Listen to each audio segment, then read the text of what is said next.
Nigerians react to President Tinubu's Independence Day address. Borno skips Independence celebration as residents struggle with aftermath of devastating floods. Rising construction costs leave laborers jobless as projects grind to a halt. On the foreign scene, thousands of Haitians face starvation as hunger reaches famine level. Hello and welcome to Trust News Hour. I am Chiamaka Mwafo, and happy independence. Now the news.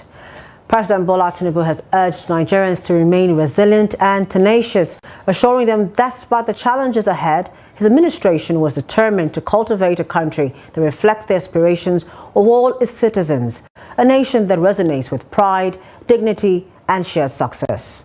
The president spoke on Tuesday morning as Nigeria celebrated its 64th independence anniversary. In this analysis, Kehinde Amodu notes that the speech was filled with repeated subjects from past speeches and no concrete assurances. As Nigeria sinks further into economic hardship, President Tinubu yet again has to undertake the difficult task of facing citizens with a scorecard that does not look too promising. The average citizen is looking for succor, but is still largely faced with promises that have not come to fruition. For instance, citizens had largely expected a pronouncement on the pump price of petrol, but the president chose to speak on federal government's willingness to assist the 36 states and the FCT in acquiring CNG buses for cheaper transportation. Our energy transition program is on course. We are expanding the adoption of the presidential initiative on compressed natural gas for mass transit with private sector players. Our President Tinubu struck a positive note by identifying with the central concern of citizens over the high cost of living and food costs. He stopped at only giving vague promises that the situation will be tackled. This concern is shared by many around the globe as prices and the cost of living continue to rise worldwide. My fellow Nigerians, please be assured that we are implementing many measures to reduce the cost of living at home. A key bone of contention that Nigerians have with President Tinubu is his economic reform programs, but the president is insisting that his economic team is on the right track.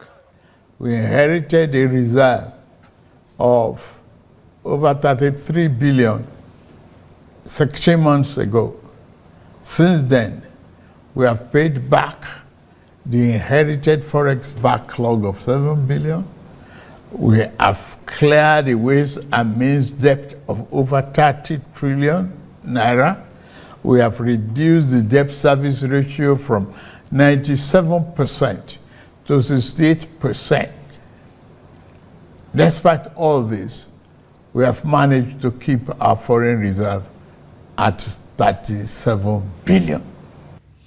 The president also announced his intention to convene a national youth conference to address the diverse challenges and opportunities confronting Nigeria's young people, who constitute more than 60% of the population.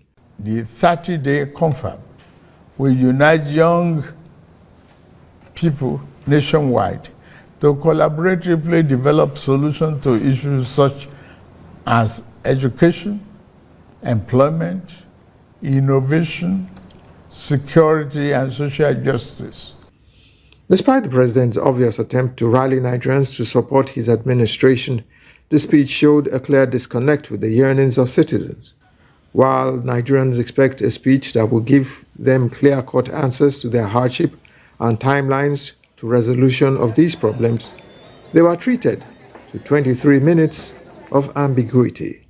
From State House, Abuja, Kehinde Amodu, Trust TV News. Still saying with the president's address, where he warned that Nigeria must reform for progress or face collapse by sticking to the status quo. Citing past mistakes and missed opportunities, President Tinubu urged Nigerians to ensure these errors don't dictate the country's future. Now Abdullahi Ahmed reports on the key takeaways from the president's speech and reactions from Nigerians.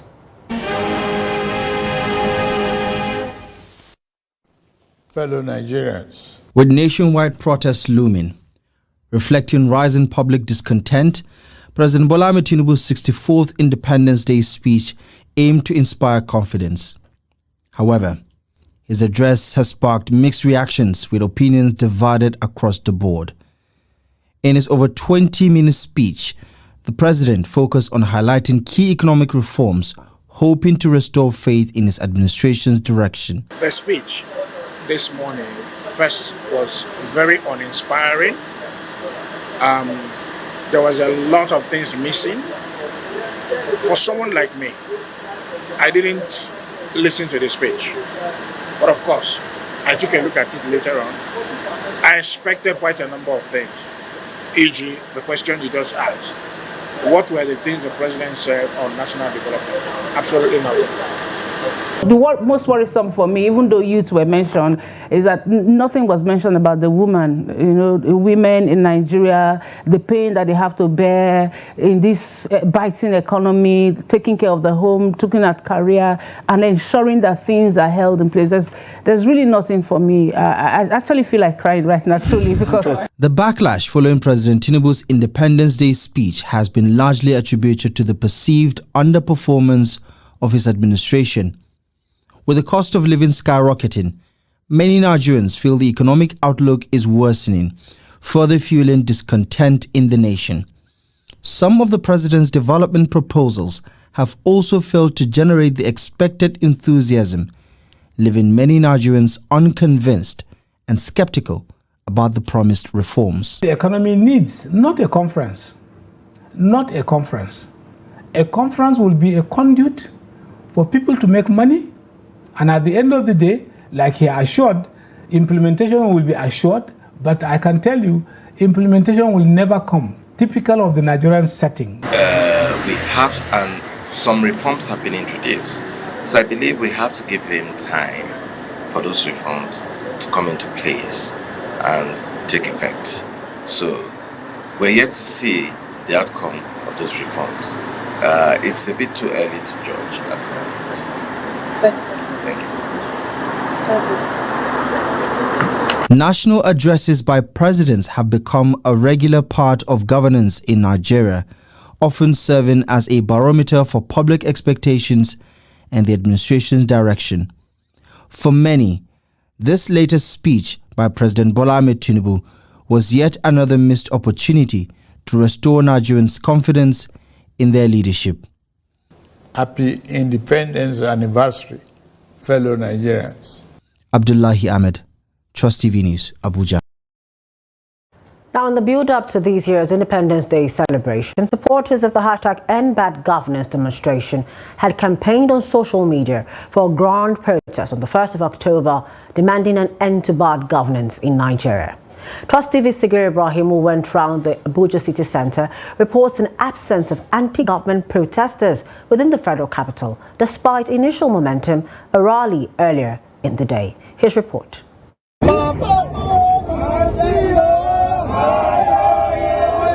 This was supposed to be the beginning of the End Bad Governance protest in Abuja, but the euphoria of activism was cut short after security operatives dispersed the demonstrators, which seemed to have been gaining momentum.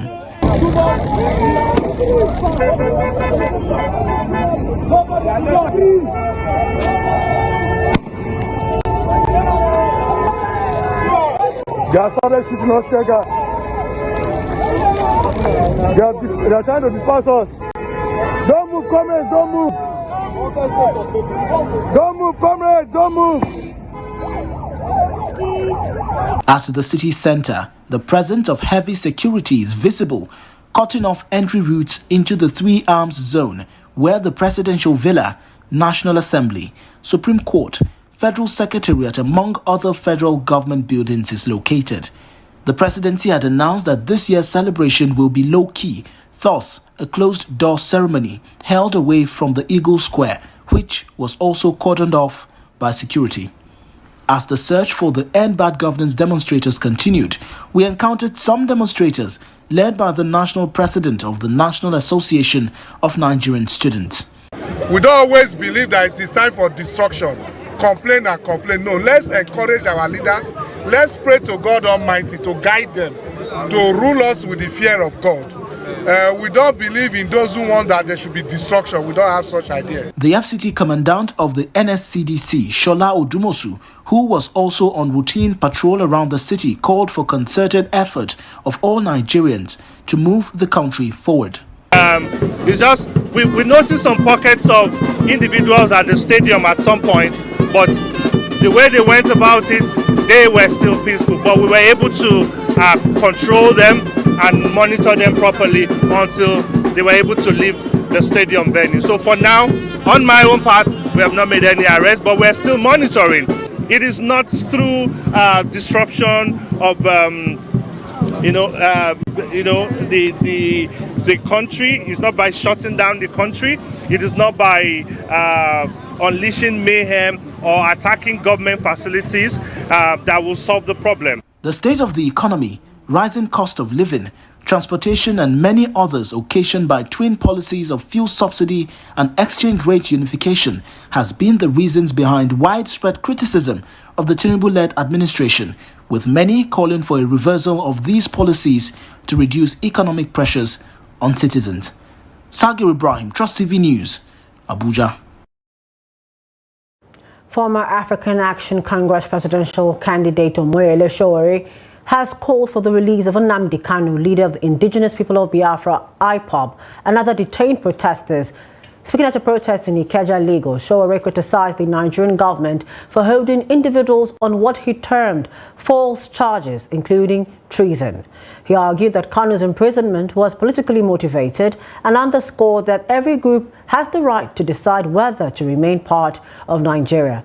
Sowore also condemned Nigeria's independence as a burden and called for revolution to free the country from what he termed internal colonialism. We are exercising once again our right to be independent from internal colonizers.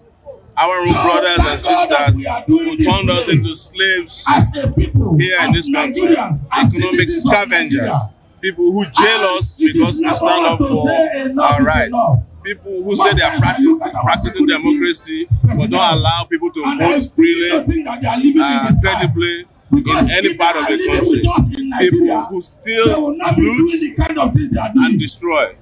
They are the ones that we are up against, and this is going to be a continuation of what we started in 2019, which was called Revolution Now.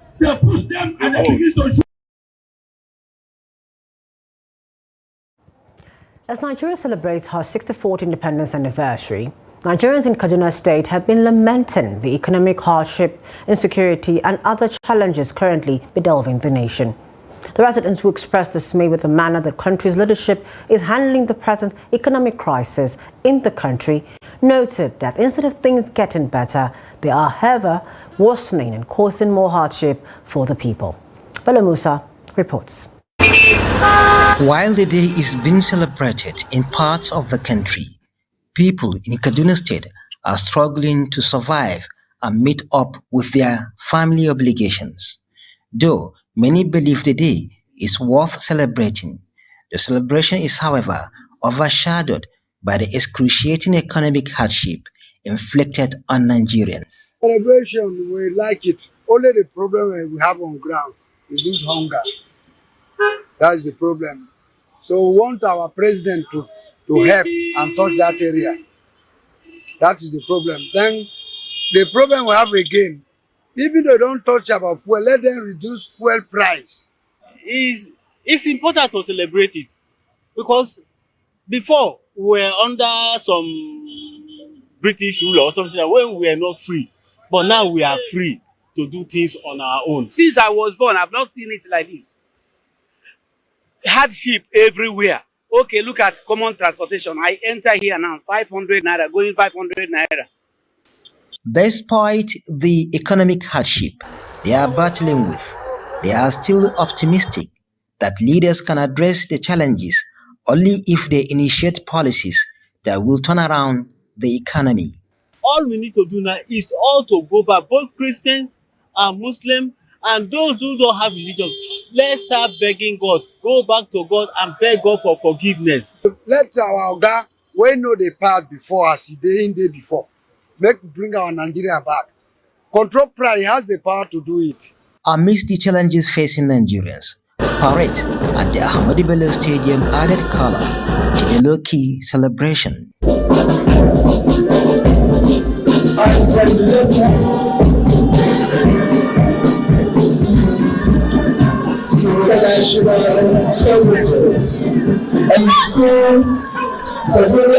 Like many older Nigerians, Governor Obasani acknowledged the fact that Nigerians are facing severe hardship. This anniversary comes at a time of severe economic stress in many households. Our nation is grappling with economic difficulties due to the unfair global economic system and years of mismanagement. This is the first time in 6 years that the Independence Celebration Parade was organized in Kaduna. Bello Musa, Trust TV News, Kaduna. Over in Kano State, the Independence Day celebration was marked with a vibrant parade featuring military and paramilitary personnel alongside students from various institutions, showcasing the spirit of unity. Yet, away from the celebrations, residents talk of economic hardship at some places within the state, casting doubt on the festive mood. Trust TV reports on the contrasting mood observed at the parade and other places visited within the state.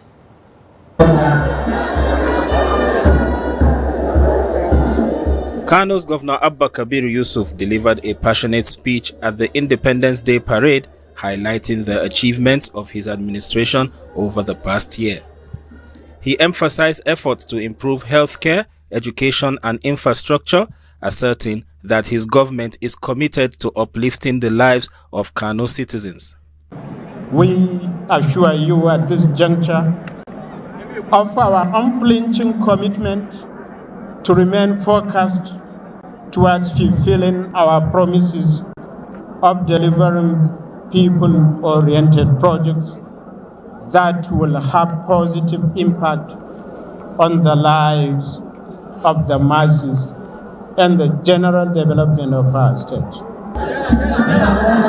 Away from the celebration, the mood on the streets tells a different story, with many citizens expressing their frustration with the rising cost of living, particularly the soaring prices of food and basic necessities. The president said that he knows the country is suffering and that we should give him time. Actually, we are looking forward to what he will do for us. Everybody knows how the country has been. No food to eat, nothing, shelter is becoming hard. School, our children cannot go to school and everything. The Kano State economy, let's say for now, it's just manageable. It's manageable, but for now, nothing is moving fine. Example, like light, now they add money for light, and there is no light. You don't have money to buy the fuel for generator. So the thing is very expensive. To eat is a problem. These sentiments reflect a broader concern among Kano residents who are increasingly anxious about their economic future. Minimum wage, they say they tried for workers. They increase their salary, though it's not enough anyway. Because compared to past government, during Jonathan, from your salary, you can even buy a bag of rice. Though salary has been increased, but up to now, you can see even one bag of rice can even cut off your salary. But if there's another thing government can do for us, like looking up to the border, opening the border so that essential commodities like foodstuffs should come into the country. Because that's what is important for us now. As the masses, the most important thing is food and everything. Another thing is secondary. What we were expecting is for the president to tell us when and how they could be able to maybe address the issues of rising cost of living, rising unemployment, burden, economic burden. When will they stop or reduce maybe borrowing from international donors? Because this borrowing is telling on Nigerians. In Kano, the voices of its citizens serve as a vital reminder that independence is not just a celebration, but a call to action for better living conditions for all. Meanwhile, in Gombe State, residents are divided over the need to celebrate the Independence Day or not. Many Nigerians are of the opinion that with more than half of the citizens battling to feed on a daily basis, the country has nothing to celebrate, even on low-key, as approved by President Tinubu. However, some argue that the day should be celebrated in the spirit of patriotism. From Gombe State, Hassan Kohli following this report. Annually, a series of events lined up by the federal government as well as states always herald the nation's independence anniversary on October 1st. Due to the economic hardship this year, the streets of Gombe, where youths are often seen with branded t-shirts celebrating the day, are empty. According to some residents, most people are focused on getting what to eat, adding that the struggle to put food on the table has made many to forget the celebration, with many arguing that there is nothing to celebrate at all.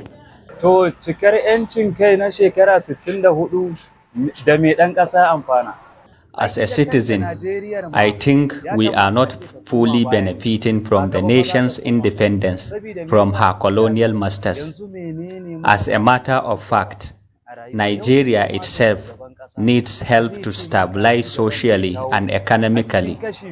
I don't think even the president himself will be able to convince us that there is real and impactful development, especially now that we are still struggling to feed ourselves. The promises made by our founding fathers since 1960 are yet to be fulfilled, and this is unfortunate, so I have nothing to celebrate.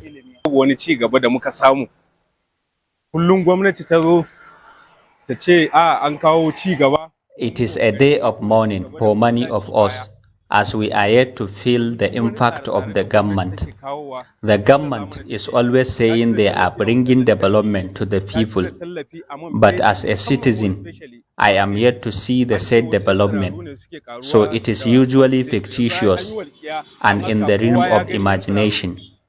This administration's policies have brought us untold hardship following the removal of subsidies on the electricity and fuel.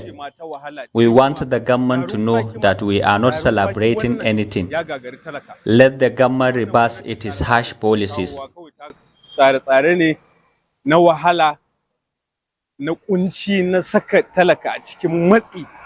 For people like Muhammad Ibrahim, Nigerians have a lot to celebrate.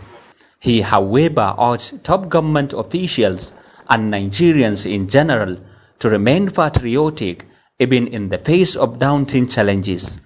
Actually, we have to celebrate independence. Nigeria is 64 as independence. If you look at the development and the challenges so far as democracy is concerned, while we have to commend the government by making sure that sustainability of this government and providing all necessary things to make sure that Nigerians are going smoothly. If not because of the corruption that we have in this country, Nigeria is not the country that we are going to see it here now.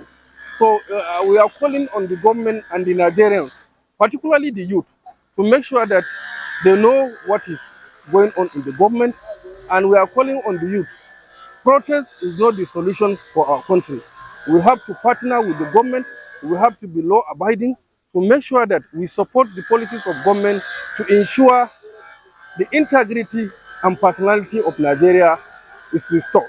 Despite approval of a low-key Independence Day celebration by President Bola Ahmed Tinubu, many Nigerians are still criticizing the move, saying the government needs to focus on people-friendly policies that will ease the current hardship among its citizens. From Gombe, Hassan Kohli reporting for Trust TV. Still in the northeast, in Maiduguri, the Borno state capital, there was no Independence Day celebration as residents, especially in Maiduguri, pick up their pieces from the devastating floods that killed at least 30 people and displaced over 1 million. Trust TV's Beatrice Kurutsi brings us up to speed with the Independence Day situation in the capital of Borno State. It was a calm Tuesday morning in Maiduguri with free flow of traffic and no special recourse to the October 1st anniversary. The only difference is the public holiday declared to commemorate Nigeria's 64 years of independence.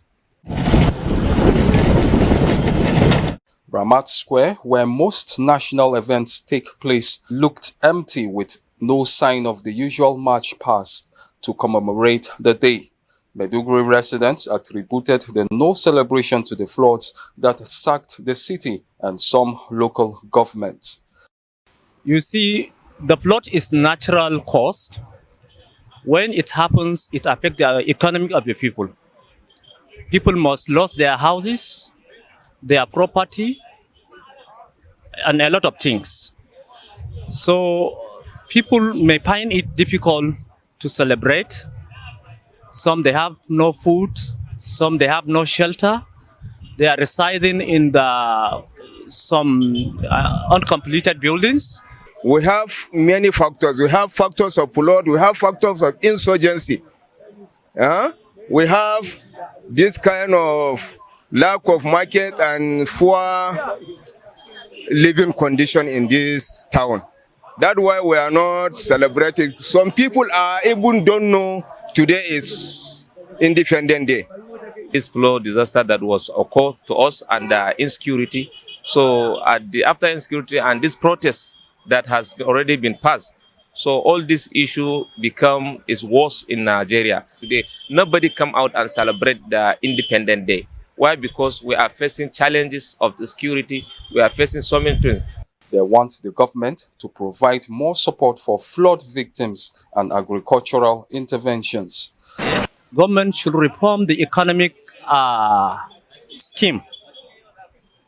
You know, all this suffering, people were just suffered because of the economic problem.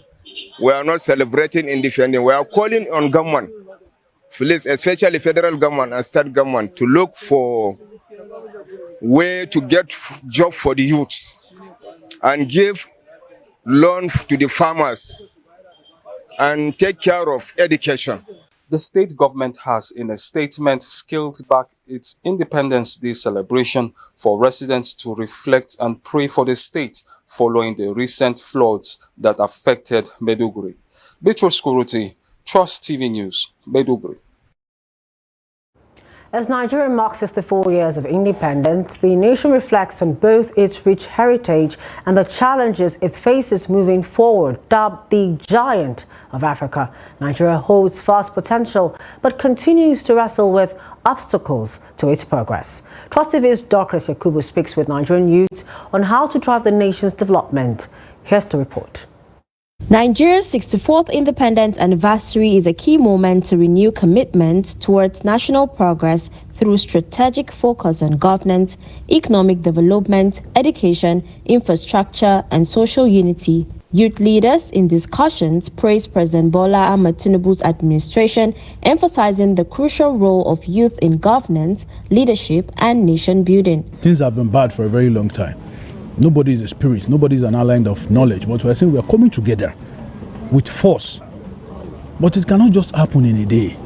It is a process, and the process is where we are. And I can assure you, and we are pleading, and that is why we are continuing pleading. We know that there is hardship.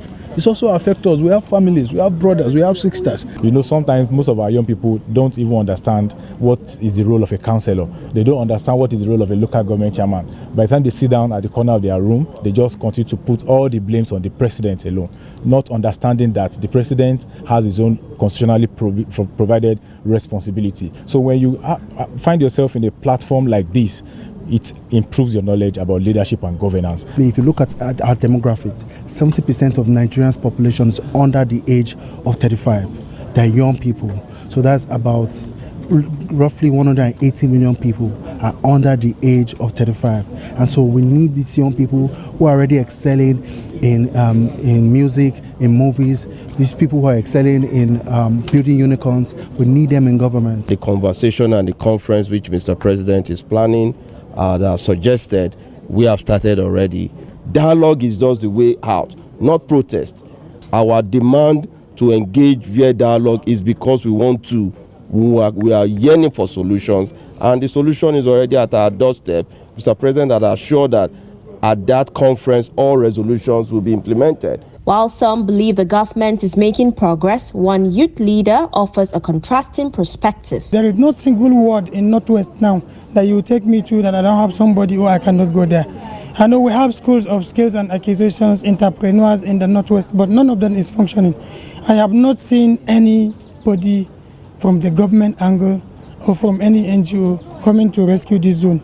And as we speak now, that the Northwest zone is at the angle of falling down. As Nigeria marks 64 years of independence, the nation stands at a pivotal moment. Progress demands a united effort from the government, private sector, and civil society with a focus on good governance, economic diversification, education, infrastructure, and social cohesion to unlock the country's full potential. Dorcas Yakubu, Trust TV News, Abuja. You're also on to News Hour on Trust TV. Still to come. Jalingo laborers struggle as soaring building material costs halt construction projects. More when we return. Please do stay with us.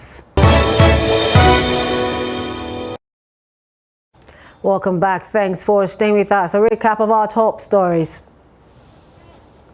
We told you that Nigerians react to President Tinubu's Independence Day address. We also informed you that Borno State skips independence celebration as residents struggle with aftermath of devastating floods. 64 years after independence, Nigeria continues to search for the ideal governing structure that fosters unity, drives economic growth, and ensures prosperity. Despite 25 years of uninterrupted presidential rule, calls for reform are growing due to the heavy concentration of power at the center. In this report, Trust TV's Ibrahim Ismail delves into Nigeria's evolving systems of government from 1960 to today. From this historic place, centre of the British Commonwealth of Free Peoples, has gone forth the pattern of parliaments, the Westminster model.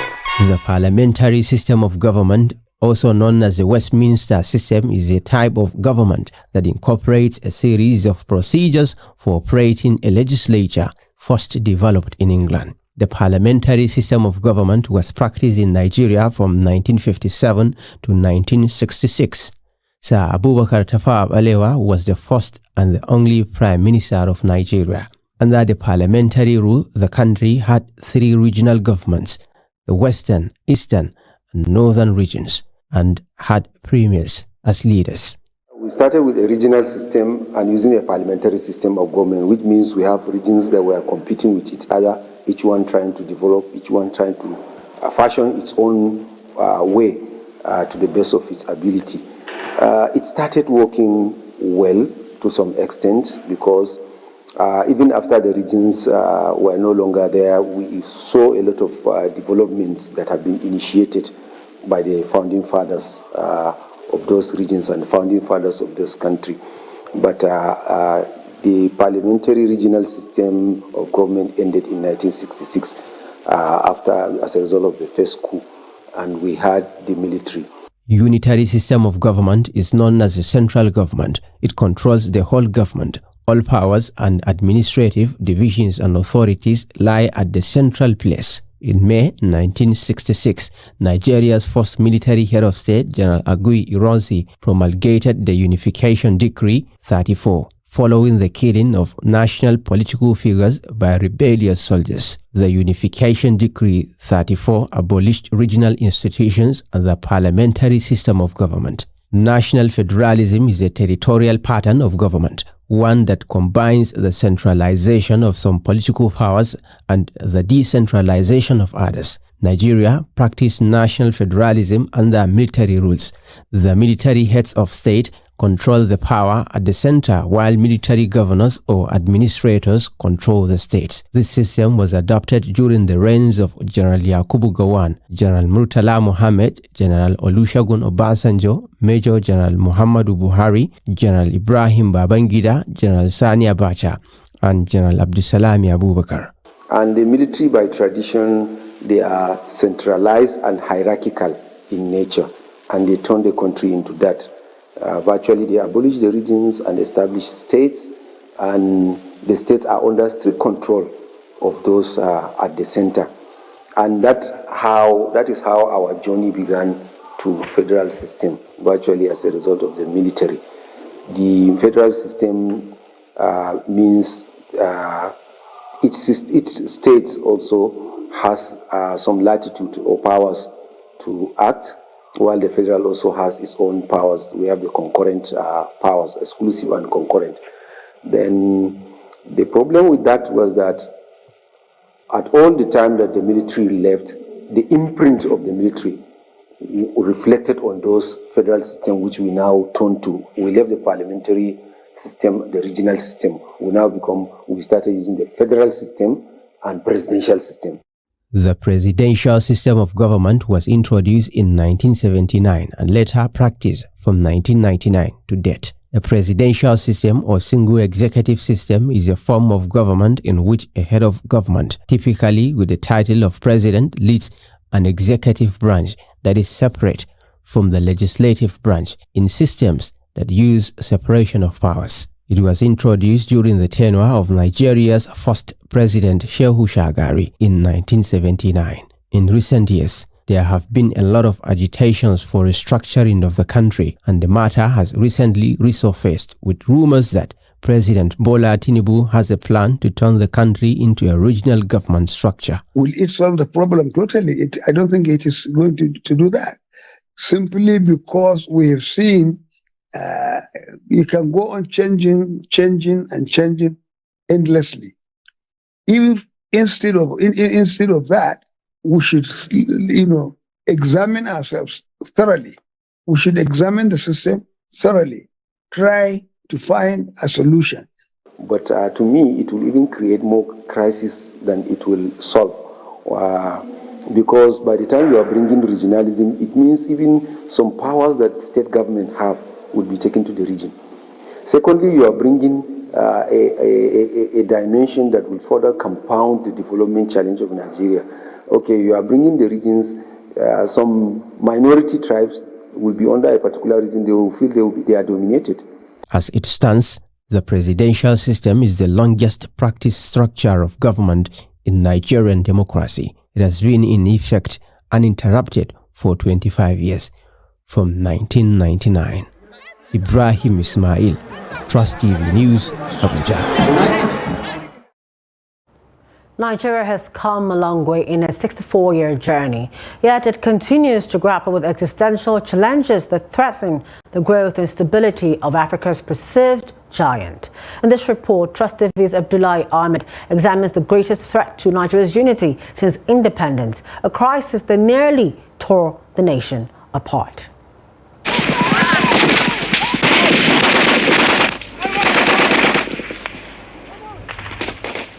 The Nigerian Civil War, often referred to as the Biafran War, remains one of the most significant and harrowing events in the country's history.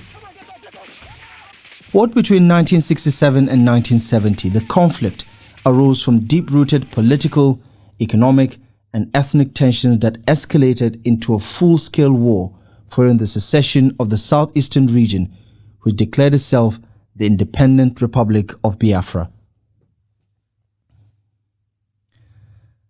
At the heart of the war were long-standing grievances between the northern, eastern, and western regions of Nigeria.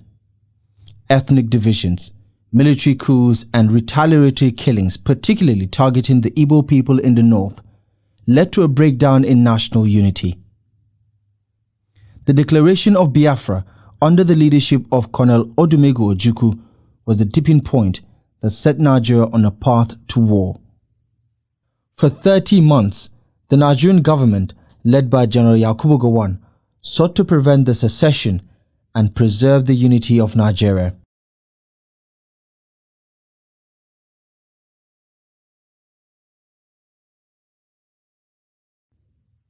What followed was a brutal and devastating conflict that left an estimated 1 to 3 million people dead, many of them civilians who succumbed to famine and disease.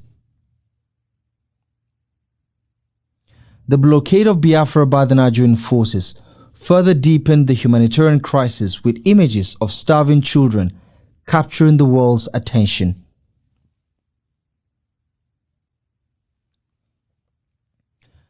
Despite the overwhelming loss of life, the Nigerian government's no victor, no vanquished stance after the war helped to lay the foundation for post-war reconciliation. The tragic chapter of violence is just ended. We are at the dawn of national reconciliation. Once again, we have an opportunity to build a new nation. The war also shaped Nigeria's political landscape, reinforcing the need for national unity, the restructuring of the military, and rethinking of ethnic and regional dynamics in governance. Today, the legacy of the Nigerian Civil War continues to influence the country's discourse on national identity, unity, and governance. While Nigeria has moved forward, the scars of the conflict remain a stark reminder of the dangers of division and the enduring importance of nation building in a multi-ethnic society. As part of a series celebrating unsung heroes, Media Trust spotlights Wada Abdullahi Kachoko, a Kano-based philanthropist, proving that anyone can spark change, known as Wada Maso Kano. He's dedicated his life to uplifting his community and was recently honored as one of Daily Trust's 2024 Unsung Heroes. Wada Abdullahi Kachako's commitment to philanthropy stems from a deep-rooted legacy of generosity passed down from his father. I am Wada Abdullahi Kachako, like you said, and I'm well known with that name, except for those who earlier at my age knew me as Wada Masokano, for those who had gone to school in the 60s.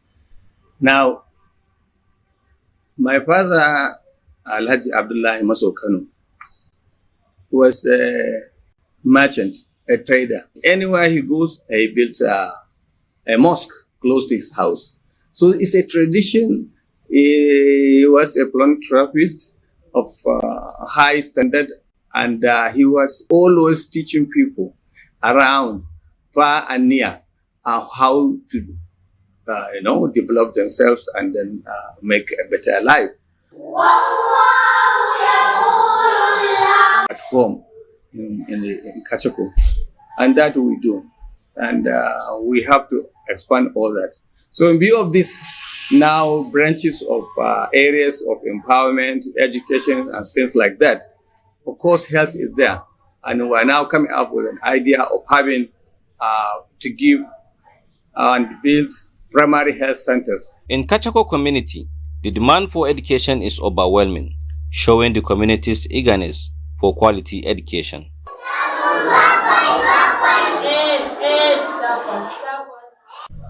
Those beneficiaries of the foundation. The workup is mainly for my father, which is Abdullahi Masokano, that is standing for A. I am standing for my mother, which is Maria. And then A again is standing for me. Abubakar is my name, so Amar. And then my wife, which is Rabia, so that is Amar Workup Foundation. It's incorporated. We have allocated money in there and properties for life that will continue to be for the services and development of human beings. This is what we have for the meantime, and the plan to expand as well. Well, tun tasowar shi dai gaskiya a sani na mu tun muna yara, mutum ne mai bada gudunmawa wanda kuma yake. He's a person who we grew up seeing him looking after his people. He is always at the forefront to help people and free of charge. He has been a pillar to us, and as you can see what he has been doing, we cannot count the number of people who are also doing great in life, all courtesy of his gestures. Many are in the government and public sector working because of him. This is beside those he empowered to key into businesses. We don't have enough words to thank him, but to pray for him. First of all, he built this school as a community secondary school, and he handed it over to the state government so that we have collaboration between the community and the state government. This is Wada Kachako Skills Acquisition Center, from which several youth have benefited. So the center was under Amar Wakaf Foundation, which is a Wakaf Foundation, which is a money set to help orphans and less privileged people. The center started in 2022, and we have trained a lot of youth in various skills.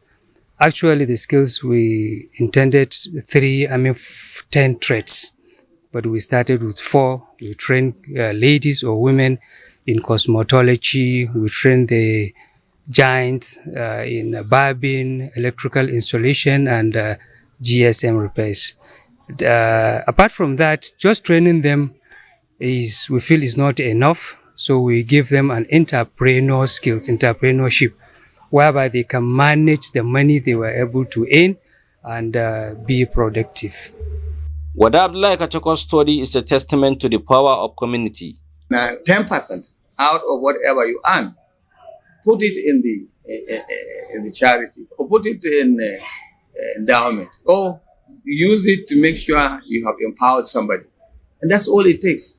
It doesn't have to. If you say you wait until when you have millions to start, then it may be a little bit far away before you start. So it doesn't require much to say you have to start all these things. You just need to plan. You have to plan, and I participate with my friends. I have dedicated good friends who are also very willing towards empowering people. Wada Abdullahi Kachako embodies the ultimate spirit of resilience and dedication, inspiring countless individuals to take action within their own communities. Salim Umar Ibrahim, Trust TV News. Laborers at building construction sites in Jalingo, the Taraba state capital, say they are gradually becoming idle as a result of the drop in construction jobs in the state. The drop, according to contractors, is due to the surge in the prices of building materials as well as the cost of transportation, which has doubled due to the recent hike in the price of petrol. Here's the report. Checks around the city center reveal that most of the building construction sites have stopped, while markets dedicated to the sales of building materials are experiencing low patronage. Also, block industries, cement shops, and many other building material shops at the town are looking deserted as a result of low patronage. Things has escalated so bad that even we as businessmen are finding it tough. For instance, I know as of last year, January, I can get a truck of cement that I'm selling to people at 3.8, 3.9. But this time around, you have a truck of cement that you buy at 7 point something. Not only being expensive, but the patronage too is very, very low. So compare with the previous years. Gaskia. Before now, you sell a set at the rate of 25,000 naira, but now it goes for 55,000 naira, while some are sold at 80,000 naira. We are calling on the government to help us and stabilize the prices of things in the market. A job that once cost 500,000 naira to deliver now costs over 2 million naira. As things stand now, if you want to build a house and you know that your money is not enough, don't start.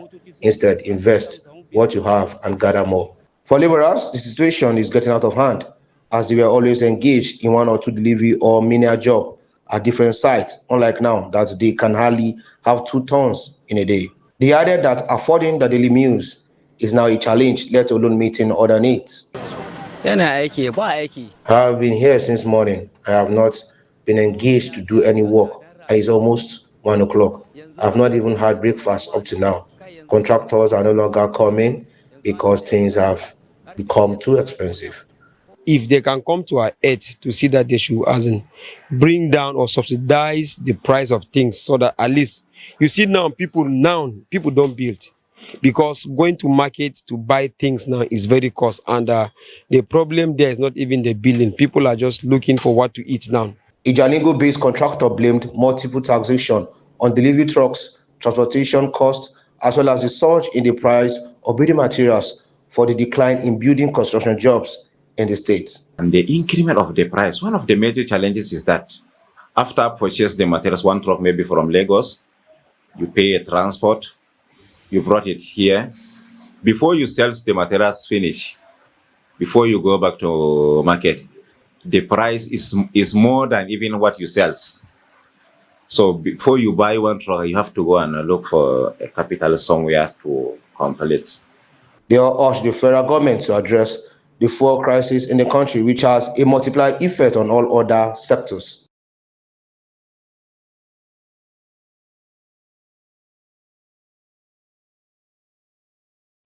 Away from Nigeria, Iran says it has fired dozens of ballistic missiles at important military and security targets in Israel. These are images killing of the people of Gaza and Lebanon, as well as of Hamas, Hezbollah, and RIGC leaders and commanders. The Islamic Revolutionary Guard Corps says Israel will face crushing attacks if it responds. Earlier, Israel said its troops entered southern Lebanon for what it called limited raid, but Hezbollah denied they crossed into the territory. Meanwhile, Israeli attacks continue across the Gaza Strip, killing at least 29 Palestinians. In Gaza, at least 41,638 people have been killed and 96,460 injured in Israeli attacks since October. In Israel, at least 1,139 people were killed in the Hamas-led attacks on October 7, and more than 200 people were taken captive. Some 6,000 people in Haiti are starving, with nearly half the population experiencing crisis levels of hunger as gang violence smothers life in the capital of Port-au-Prince and beyond. Despite the arrival of almost 500 policemen over the last few months to reinforce the national police and combat the gangs, most of the country's capital remains unsafe. The streets are littered with trash and barricades with burnt down vehicles, remnants of the latest gang activity. From April to June, at least 1,379 people were reported killed or injured and another 438 kidnapped. In addition, gang violence has left more than 700,000 people homeless in recent years. According to an integrated food security phase classification report released on Monday, Haiti is facing the highest levels of food insecurity on record. According to the report, after years of deterioration, 5.4 million people are in urgent need of assistance, of which 2 million are in emergency conditions, representing a 42% increase since last year's analysis. Time now to join Adeni Ajishafe for the latest in sports.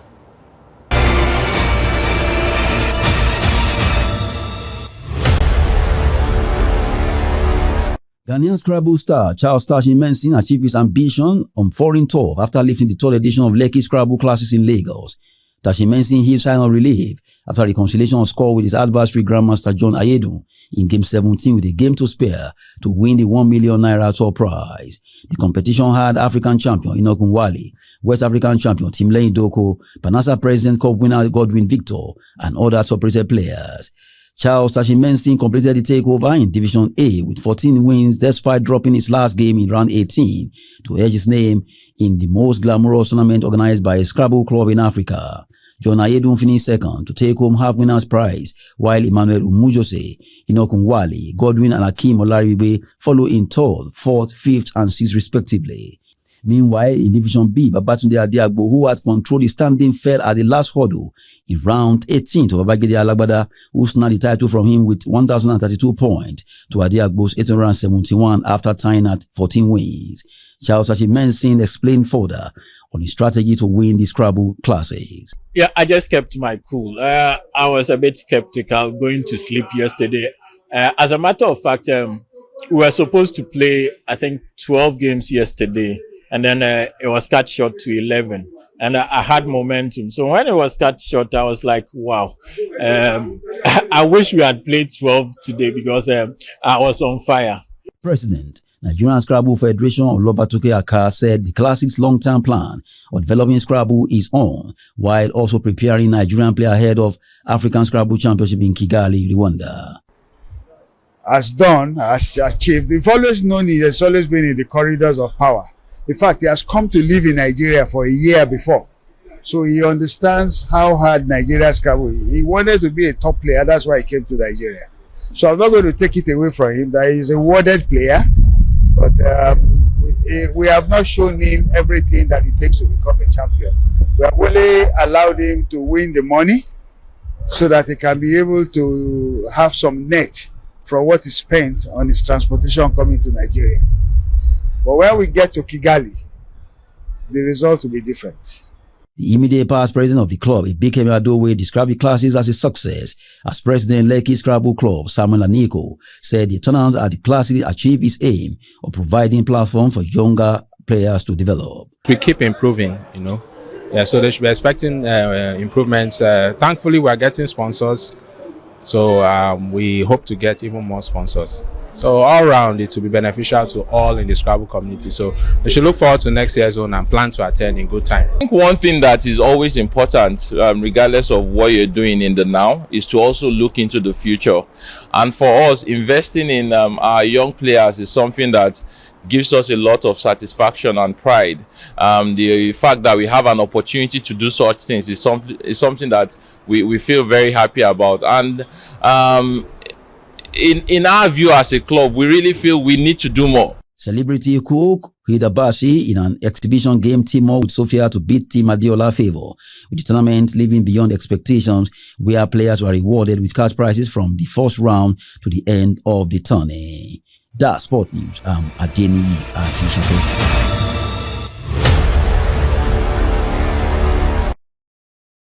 And that's it for News Hour tonight on Trust TV. For more of our news programs and documentaries, please do well to follow us on our social media platforms and on our YouTube live stream. I am Chiamaka Nwafo. Thank you for joining us tonight, and again, happy Independence.